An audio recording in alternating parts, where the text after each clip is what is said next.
오늘 주신 하나님의 말씀은 구약성경 여호수아서 11장 1절에서 15절까지 말씀입니다. 여호수아 11장 1절에서 15절까지 말씀 봉독하겠습니다. 하솔 왕 야빈이 이 소식을 듣고 마돈 왕 요밥과 시므론 왕과 악삽 왕과 또 북쪽 산지와 긴네론 남쪽 아라바와 평지와 서쪽 돌의 높은 곳에 있는 왕들과 동쪽과 서쪽의 가나안 족속과 아모리 족속과 헷 족속과 브리스 족속과 산지 여부스 족속과 미스바 땅 헤르몬산 아래의 히위 족속에게 사람을 보내매 그들이 그 모든 군대를 거느리고 나왔으니 백성이 많아 해변에 수많은 모래 같고 말과 병거도 심히 많았으며 이 왕들이 모두 모여 나와서 이스라엘과 싸우려고 메론 물가에 함께 진쳤더라. 여호와께서 여호수아에게 이르시되 그들로 말미암아 두려워하지 말라. 내일 이맘때에 내가 그들을 이스라엘 앞에 넘겨주어 몰살시키리니 너는 그들의 말 뒷발에 힘줄을 끊고 그들의 병거를 불사르라 하시니라. 이에 여호수아가 모든 군사와 함께 메론 물가로 가서 갑자기 습격할 때에 여호와께서 그들을 이스라엘 손에 넘겨주셨기 때문에 그들을 격파하고 큰 시돈과 미스르본 마임까지 추격하고 동쪽으로는 미스바 골짜기까지 추격하여 한 사람도 남기지 아니하고 쳐 죽이고 여호수아가 여호와께서 자기에게 명령하신 대로 행하여 그들의 말 뒷발에 힘줄을 끊고 그들의 병거를 불로 살랐더라.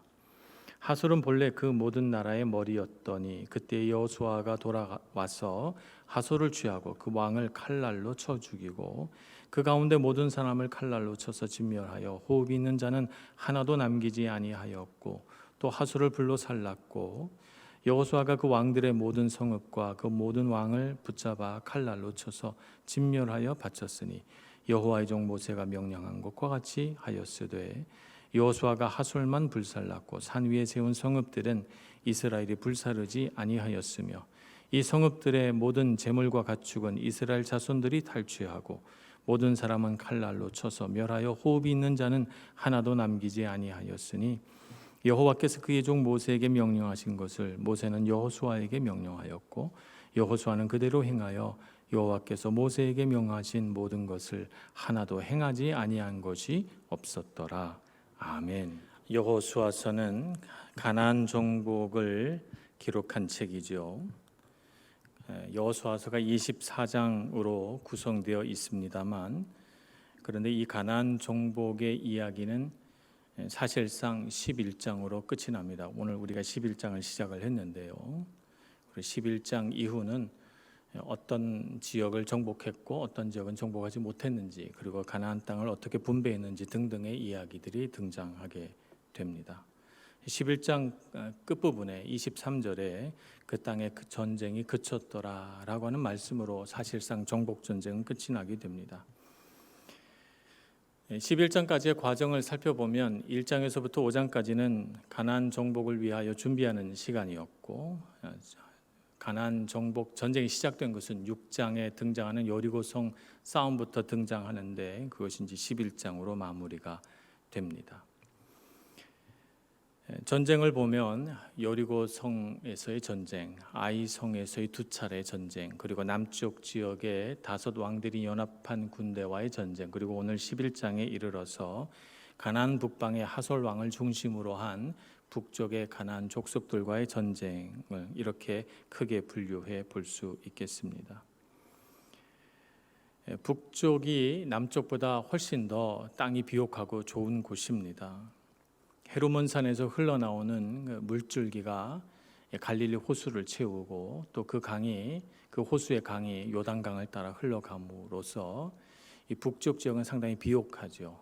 숲도 있고 이스라엘 평지에는 아주 거대한 농지가 개척되어 있고 그래서 그 땅의 사람들은 참 살기가 좋아서 자연스럽게 그곳에 큰 성읍들이 건축되게 됩니다. 하솔은 그래서 가나안에서 가장 큰 성입니다. 얼마나 큰 성인가 하면 예루살렘 성의 10배 크기가 되고 또 여리고성의 20배 크기가 됩니다. 굉장히 큰 성읍이고 지금도 고고학자들이 발굴을 하면 그 성읍에 그 큰 크기가 지금도 그대로 발굴될 정도니까요. 이 하솔이라고 하는 성읍의 왕 야빈이 중심이 돼서 그 북쪽 가나안 족속들이 연합 군대를 구성합니다. 서쪽으로는 돌이라고 하는, 나중에는 갈멜이라고 불리는 갈멜산 지역의 가나안 족속으로부터 시작해서 요단강 근처, 그리고 갈릴리 남쪽에 있는 민족, 갈릴리 북쪽에 있는 민족 등등 해서 하여튼 이스라엘 땅에, 오늘날의 이스라엘의 북쪽 지역에 해당되는 모든 가나안 사람들이 다 모여가지고 연합군을 형성하고 이스라엘과 싸우려고 나옵니다. 그들이 얼마나 많았는지 오늘 성경은 기록하기를 4절 말씀에 해변에 수많은 모래 같고 또 말과 병거가 심히 많았으며 라고 기록하고 있습니다. 그러니까 이번 전쟁은 남쪽의 5 왕들과 한 전쟁보다 훨씬 큰 전쟁이 됩니다. 남쪽에는 5 성읍이 연합했다면 이 북쪽에 있는 이 가나안 백성들은 거의 모든 민족이 다 총망라돼서 다 모였으니까 지금까지 싸운 싸움 중에 제일 큰 싸움을 벌이게 된 것입니다. 전쟁이 커지면 자연히 그 전쟁의 치열함도 더 치열해지고 또 그 전쟁의 결과도 더 중대한 결과가 차례 오게 마련입니다. 그런데 오늘 말씀을 보니까 11장의 말씀을 이렇게 읽다 보면 전쟁이 참 쉽네 하는 생각이 듭니다. 10장과 비교해 본다면 10장은 11장에 등장하는 전쟁보다 훨씬 작음에도 불구하고 10장은 큰 전쟁을 벌인 것처럼 여러 가지 자세한 전쟁 상황을 담고 있습니다. 그러나 반면에 11장은 훨씬 더 큰 전쟁을 벌였음에도 불구하고 더 간단하게 서술하죠. 그리고 전쟁은 더 쉽게 끝납니다. 왜 그럴까요? 진짜 전쟁이 쉬워서 그런 것입니까? 그렇지 않습니다. 여호수아의 지도 아래 이스라엘 백성이 한 마음 한 뜻이 되어서 이스라엘 군대가 그만큼 강하게 단련되었기 때문이죠. 일사불란하게 공격 진영을 갖추고 전쟁을 하는데 능한 하나님의 군대가 된 것입니다. 우리는 정복 전쟁을 처음 시작할 때 가나안 땅에 들어와 첫 번째 전쟁을 기억합니다. 여리고성을 정복할 때에 어땠습니까? 6장의 말씀을 보면 하나님께서 이렇게 하라 여호수아에게 명령하시고 또 여호수아는 그 명령을 가지고 백성들에게 이렇게 하라 또 명령하고 이스라엘 백성들이 또 그 하나님의 말씀을 가지고 이렇게 했다더라라고 이렇게 기록이 되어 있습니다. 그래서 똑같은 말씀이 3번 등장하게 되죠.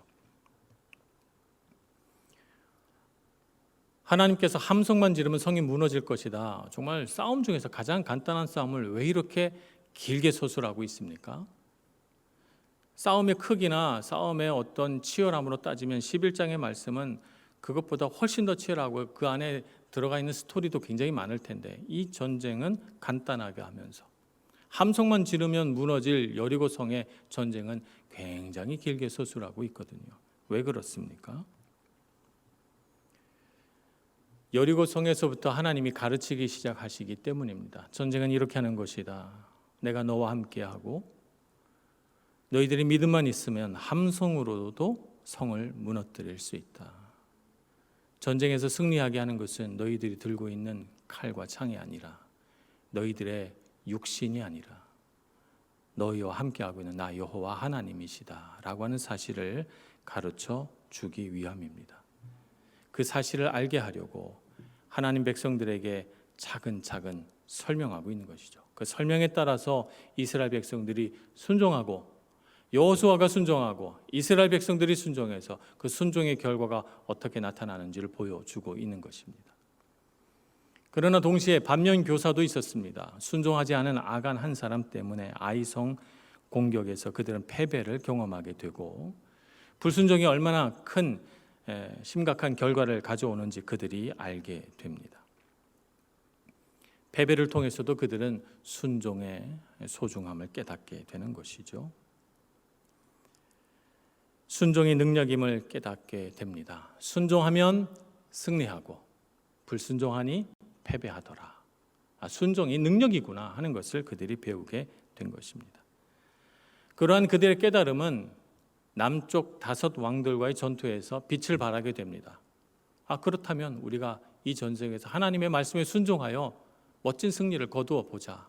그래서 그들은 하나님께서 말씀하신 대로 충실하게 행하여 그들이 정복한 모든 성읍을 다 쳐서 하나님께 바칩니다. 하나님께서 명령하신 대로 다 하지요. 그래서 남쪽 지역을 너무나도 손쉽게 다 정복하고 그 땅을 차지하게 된 것입니다. 그래서 그들은 이런 공식을 깨닫습니다. 순종은 곧 승리다라고 하는 공식을 깨닫게 된 것이죠. 이제 11장에 이르러 가나안 북방에 그 수많은 군사들을 맞이하게 됩니다. 어마어마한 군사들입니다. 그들이 한 번도 경험해 보지 못했던 무시무시한 전쟁이 그들을 기다리고 있습니다. 가슴이 두근거리고 두렵고 도망가고 싶은 생각이 들었음직도 한데 근데 그들은 요동하지 않습니다. 순종은 곧 승리라고 하는 공식을 그들이 마음속에 품고 있기 때문입니다. 그래서 하나님께서 말씀하시면, 하나님께서 우리에게 주신다면 저들을 얼마든지 무찌를 수 있고 이길 수 있다고 그들은 생각하게 되었던 것입니다. 그래서 하나님께서 오늘 말씀하셔서 6절 말씀에 여호수아에게 이르시되 그들로 말미암아 두려워하지 말라. 내일 이맘때에 내가 그들을 이스라엘 앞에 넘겨주어 몰살시키리라. 이렇게 말씀하시니까 이스라엘 백성들은 그대로 믿습니다. 하나님 말씀대로 가기만 하면 이기겠구나 이렇게 생각하지요. 그래서 그들이 세운 작전은 뭐냐 하면 이튿날 새벽에 기습을 행하는 것이었습니다. 기습 작전을 폈죠. 기습하기만 하면 다 이깁니까? 그렇지 않습니다. 기습 작전에는 2가지가 필요합니다. 하나는 이길 수 있다는 확신이 있어야 합니다. 기습 작전을 펴는데 조금이라도 머뭇거리면 작전은 실패하게 됩니다.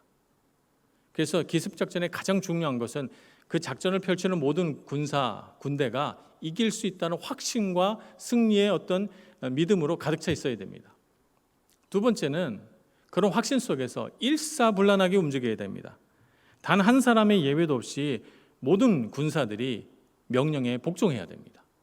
그래서 사령관이 시키는 대로 일사불란하게 움직일 때 그 기습작전이 성공을 거두게 되는 것이죠. 여러 사람이 한 몸처럼 움직인다는 건 쉬운 일이 아닙니다. 한 사람의 순종만 갖고 되는 것이 아니라 이스라엘 백성 모든 그 군대의 모든 군사들이 순종해야만 가능합니다.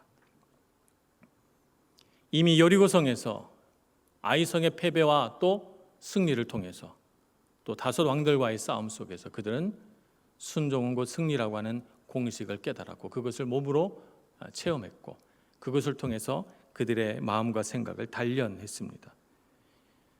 잘 단련된 이스라엘 군대의 모습을 봅니다. 그 해변의 모래 같은 그런 많은 백성들 앞에서도 조금도 두려워하지 않고 새벽에 기습해서 그들을 당황시킵니다. 우리 군대가 이렇게 많으니 저들이 함부로 우리를 쳐들어오지 못하겠지 생각하고 북방의 가나안 족속들이 안심하고 메론 물가에 진쳤을 때 겁도 없이 이스라엘 백성들은 한마음 한뜻이 돼서 그들을 새벽에 기습합니다. 그들은 변변히 싸워보지도 못한 채 도망가기에 급급하죠. 왜냐하면 이스라엘 백성들이 얼마나 센지 이미 소문을 들어 익히 알고 있었기 때문에 그들은 두려움에 사로잡혀 뿔뿔이 흩어집니다.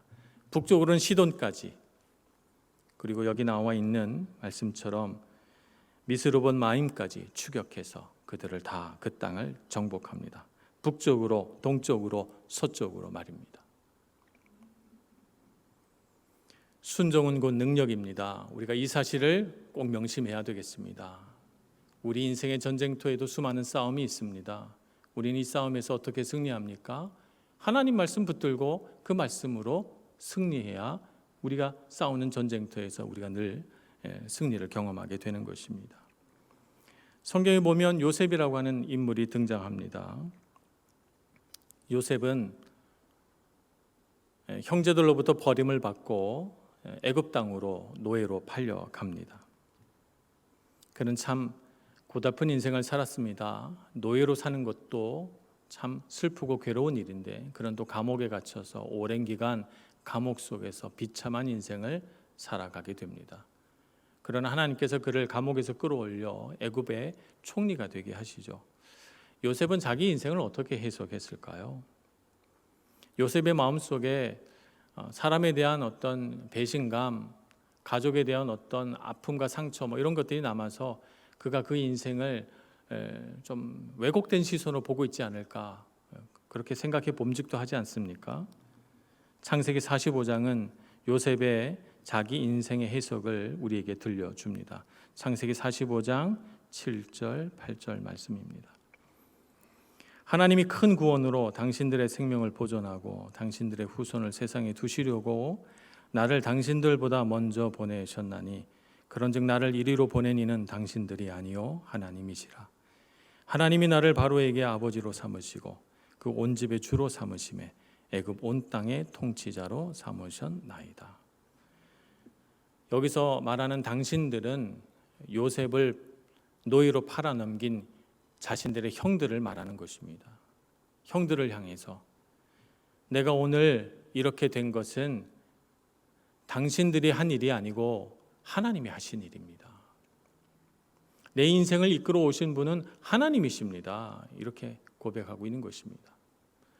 사람의 죄가 사람의 마음속에 있는 미움이 아무리 악하고 그것이 사람을 파괴할 것처럼 그렇게 보이지만 그러나 요셉의 인생은 사람 손에 있지 않고 하나님 손에 있었다는 것이죠.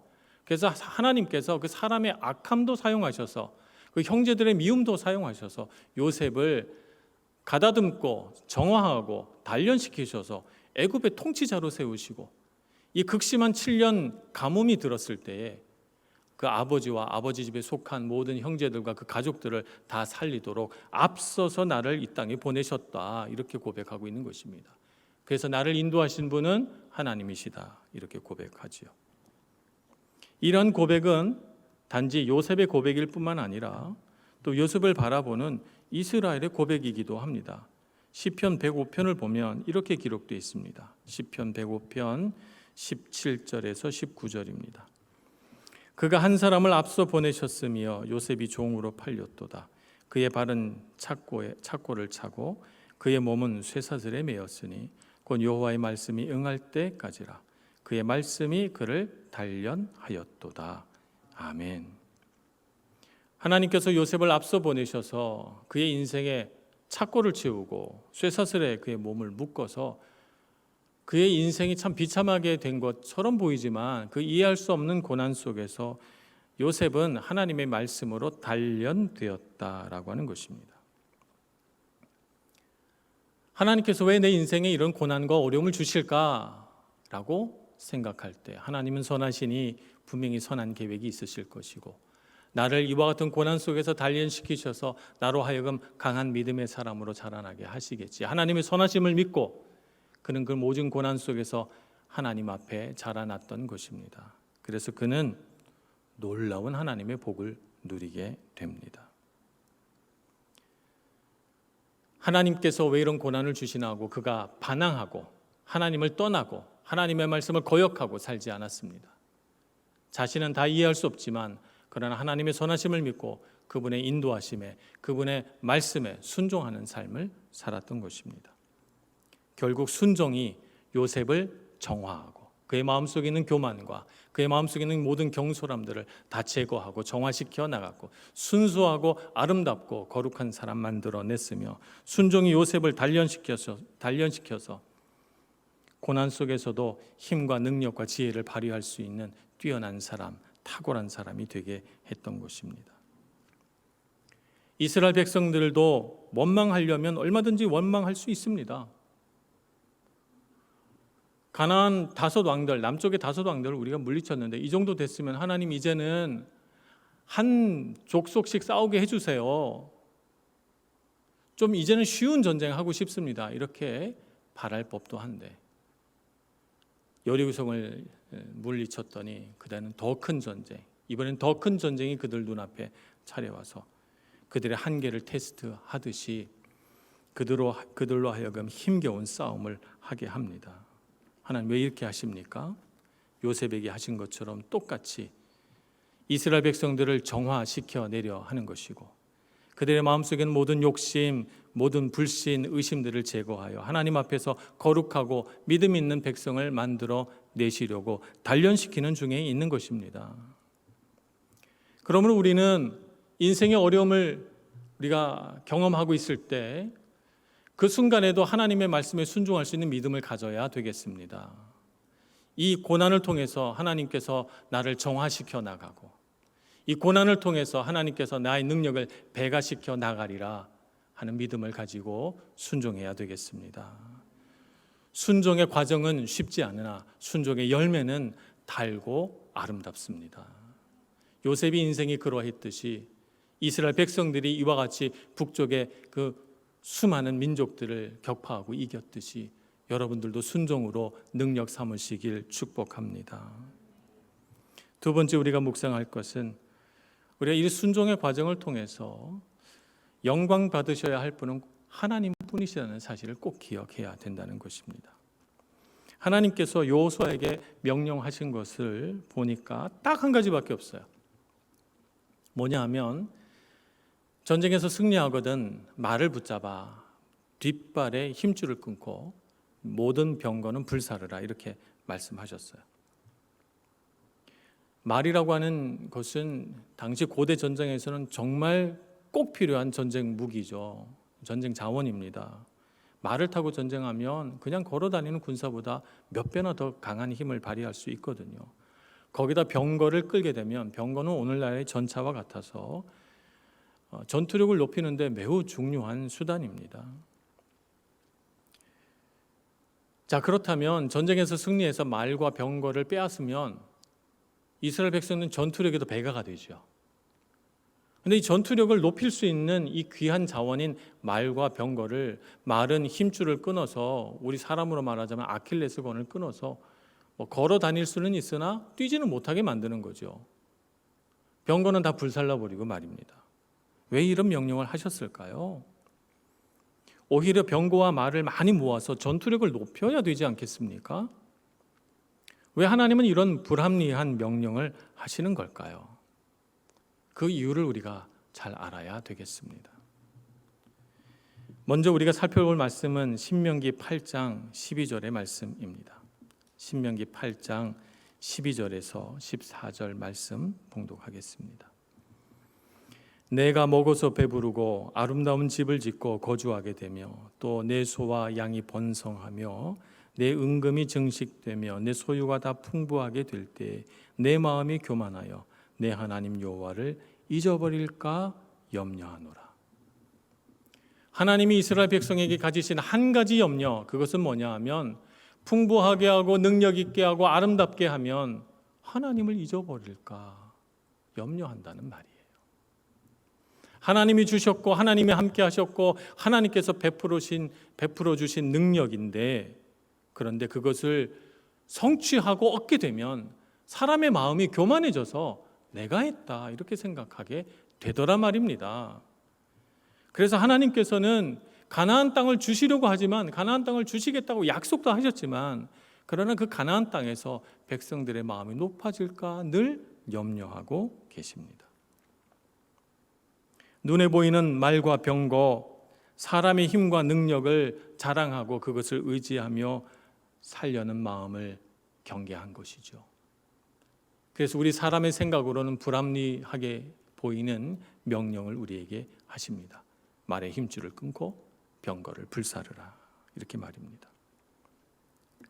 이사야서 31장 1절을 보겠습니다. 이사야서 31장 1절은 이렇게 기록합니다. 도움을 구하러 애굽으로 내려가는 자들은 화 있을진저 그들은 말을 의지하며 병거의 많음과 마병의 심히 강함을 의지하고 이스라엘의 거룩하신 이를 앙모하지 아니하며 여호와를 구하지 아니하나니. 세월이 흐르고 흘러서 수백 년이 흘러 어느새 이스라엘 왕국이 완숙기를 거친 어느 날 또다시 외적이 침입해와 아수르와 싸우고 바벨론과 싸우는 그날 이스라엘 백성들이 만군의 여호와이신 하나님을 의지하지 않고 말과 마병과 전차를 의지해서 애굽에 구원을 요청하더라 말입니다. 함께 하시는 하나님을 의지하지 않고 말입니다. 그런 날이 올까 하나님은 염려하신 것입니다. 오늘 우리는 어떻습니까? 오늘 우리는 무엇을 의지하고 살아갑니까? 내 능력, 내 지혜, 내가 가진 물질들을 의지하고 살아갑니까? 그것이 우리의 자랑입니까? 우리 최고의 자랑은 우리와 함께 하시는 하나님이 자랑이 되어야 되겠습니다. 내가 비록 가진 자원이 부족하고 내가 세상 사람들과 비교해서 내가 부족하게 보일지라도 나와 함께 하신 하나님으로 인하여 나는 승리할 수 있고 내 인생은 잘 될 것이라고 믿는 그 믿음이 저와 여러분의 있기를 소원합니다. 사무엘상 17장은 이렇게 기록하고 있습니다. 다윗의 말입니다. 골리앗과 싸움으로 나온 다윗이 이렇게 말합니다. 17장 47절 또 여호와의 구원하심이 칼과 창에 있지 아니함을 이 무리에게 알게 하리라. 전쟁은 여호와께 속한 것인즉 그가 너희를 우리 손에 넘기시리라. 다윗의 고백입니다. 우리 인생의 싸움은 칼과 창에 있지 않습니다. 사람 손에 쥐어준 물질에 있지 않습니다. 칼과 창을 의지하는 자는 언젠가는 자신보다 더 유능하게 칼과 창을 잘 쓰는 자를 만나게 될 것이고 자신이 갖고 있는 칼과 창보다 더 예리하게 잘 다듬어진 더 멋진 무기를 가진 자를 만나게 됩니다. 그날은 어떻게 합니까? 그런 날에는 패배하게 되잖아요. 그러나 우리 인생의 승리, 우리 인생의 전쟁에서 승리를 결정짓는 것은 칼과 창에 있지 않고 전쟁은 여호와께 속하였다. 주님께서 나와 함께 하시면 내가 어떤 전쟁도 이길 수 있다 믿는 자에게는 결코 패배가 없을 것입니다. 어떤 불리한 전쟁에서도 승리하게 될 줄로 믿습니다. 오늘 이 전쟁, 북방 가나안 족속들과의 전쟁도 무기의 수준과 군사력으로 보자면 이스라엘 백성이 패배해야 당연한 전쟁입니다. 그러나 하나님의 함께 하심을 믿고 그들이 나아가서 승리하게 되고 하나님께서는 이스라엘 백성들에게 칼과 창으로 마병과 전차로 전쟁에서 승리하는 것이 아님을 알게 하기 위하여 모든 말에 뒷발 힘줄을 끊고 병거를 불사르게 하는 것입니다. 우리는 어떻게 인생을 살아야 하나님의 능력을 경험합니까? 사람의 능력을 찬양하고 높이고 사람의 능력을 부러워하면서 살아야 되겠습니까? 아니면 하나님의 능력을 찬양하고 높이고 그분만을 경외하며 살아야 되겠습니까? 하나님을 높이며 주님께 영광 돌리시는 여러분들 되시길 축복합니다. 그래서 이 세상에서 하나님이 함께 하심으로 인한 놀라운 승리와 능력과 기쁨을 맛보시는 여러분들 되시길 축복합니다. 그러면 우리의 부족함은 어떻게 되는가? 상대방 나라는 말도 많고 전차도 있는데 우리는 아무것도 없네. 우리의 부족함은 어떻게 됩니까? 우리의 부족함은 하나님이 채우십니다. 말도 병거도 갖지 못했으나 승리한 여호수아와 이스라엘 백성들을 보게 됩니다. 우리의 부족함은 하나님의 은혜가 부어질 빈 그릇입니다. 우리는 우리 인생이 부족하다고 느껴서 부족하기 때문에 행복을 누리지 못한다고 생각합니다. 그래서 우리의 부족함을 채우려고 하죠. 이게 채워지면 행복해질 줄 알고 말입니다. 그래서 참 많이 수고하고 노력하고 애쓰시며 사시죠. 그래서 노력 많이 해서 채워지셨습니까? 부족함이 채워지셨습니까? 아니 여러분, 채워졌더니 행복해지셨습니까? 우리 인생의 비워진 부분은 잘 채워지지 않습니다. 더 안타까운 것은 채워도 행복하지 않을 때가 있다는 말입니다. 우리 인생의 비워진 부분은 하나님이 채워야 할 은혜의 자리입니다. 그 비워진 부분을 남겨두어야 하나님의 은혜가 부어지고 하나님의 능력이 부어지고 하나님의 영광이 나타나게 되는 것입니다. 여호수아는 뛰어난 용사입니다. 여호수아라는 이름으로 성경에 기록되기까지 했습니다. 그럼에도 불행하게도 여호수아는 만년 이인자입니다. 모세가 살아있을 때도 그는 이인자였고 오늘 11장의 말씀을 보니 모세가 죽었는데도 그는 이인자입니다. 그래서 그가 북방 가나안 족속들과 싸웠지만 오늘 그 싸움의 결과를 성경은 기록하기를 모세에게 명령하신 대로 여호수아가 순종했더니 그렇게 승리했더라, 이렇게 기록합니다. 모세는 죽었는데도 그는 아직 2인자입니다. 모세와 비교해 볼 때 여호수아는 여러 가지로 부족합니다. 모세는 하나님과 대면하여 얼굴을 대면하여 보고 정말 하나님의 말씀을 귀로 직접 들었던 사람입니다만 여호수아는 그렇지 못했습니다. 모세는 정말 탁월한 능력들이 많았지만 여호수아는 모세에 비하면 다 조금씩 부족합니다. 그러나 여호수아는 열등감으로 반응하지 않았습니다. 내가 모세보다 부족하구나 이렇게 생각하고 좌절하지 않았고, 내가 모세보다 부족하지 않다는 걸 증명할 거야 라고 생각하면서 열등감으로 사람들 앞에 공연한 과시를 하거나 자기를 드러내놓고 모세보다 뛰어나다고 자기 자신을 놓고 허풍치지 않았습니다. 여호수아는 자신의 빈 곳을 그냥 하나님께 드렸습니다. 이 빈 부분을 하나님께서 채워주실 줄 믿고 말입니다. 그랬더니 하나님께서 그를 들어 사용하시고 그에게 놀라운 능력을 베푸시고 그 빈자리, 모세보다 많이 부족하지만 그러나 모세 못지않은 영광과 찬송을 그가 얻게 하셨죠. 그의 이름이 유명해지게 된 것입니다. 어느 화가가 있었습니다. 이 화가는 점묘법으로 그림을 그리는 사람입니다. 점을 찍어서 그림을 그리는 것이니까 참 많은 수고가 필요한데, 그 수고가 필요한 그가 많이 수고해야 되는 이유는 점을 정확하게 찍어야 되기 때문이죠. 근데 어느 날 이 화가에게 병이 찾아왔습니다. 수전증이라는 병이 찾아왔어요. 정확하게 점을 찍어서 그림을 그려야 하는 이 화가에게 손이 떨린다는 것은 이건 사망 선고나 다름없는 것이죠. 손이 떨려서 점을 정확하게 찍을 수가 없고 점이 예쁘게 찍히지도 않아요. 그래서 의사에게 상담하면서 약도 먹어보고 치료도 받고 다 했습니다만 안 돼요. 어느 날 의사가 상담하다가 이 화가에게 이렇게 말합니다. 이제는 그냥 손이 떨린다는 사실을 받아들이시는 것이 어떨까요? 이렇게 권면합니다. 화가가 그 말을 듣고 뭔가가 탁 깨지는 느낌을 받습니다. 그렇구나, 받아들이면 되지 않나. 그래서 떨리는 손으로 그림을 그립니다. 그래서 이 떨리는 손으로 그림을 그려서 아무도 흉내낼 수 없는 독특한 기법을 완성하고, 그래서 점을 찍어 그림을 그릴 때보다 더 유명한 화가가 되었습니다. 하나님은 우리의 약함을 채우십니다.